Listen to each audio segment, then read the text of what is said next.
Just a further update to the strip down of my Triumph Explorer stern, I was going to say, rear end, to get at the indicators, and in so doing I replaced them with LED indicators.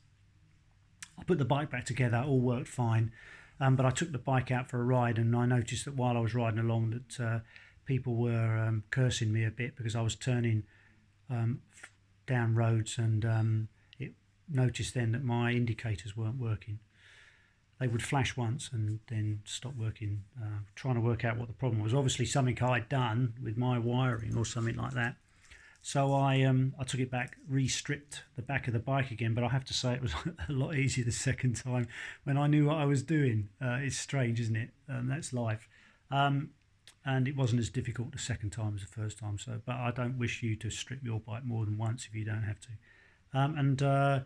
Searching around the wiring, put it back to the way it was with the normal indicators on, and then started to transfer it around. And I found that the resistors that I'd put on, the 10 ohm resistors that I'd put on, were the cause of the problem. Not that they were faulty, but the fact that I had 10 ohm resistors on the front LED indicators, I therefore didn't need to put them on the rear indicators.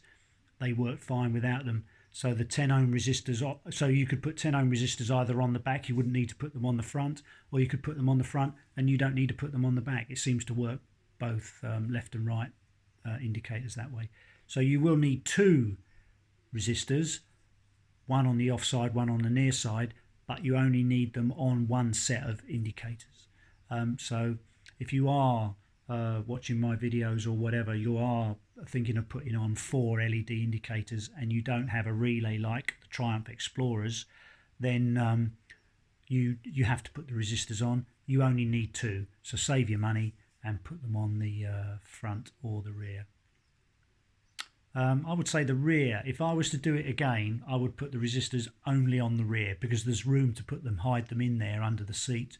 Whereas on the front, you've got to get them in, and I've got mine in underneath the fairing on the front beside the headlights at the back there. And I've had to sort of make little moulds to keep them in, stop them falling out and getting wet. So I hope this has been of use.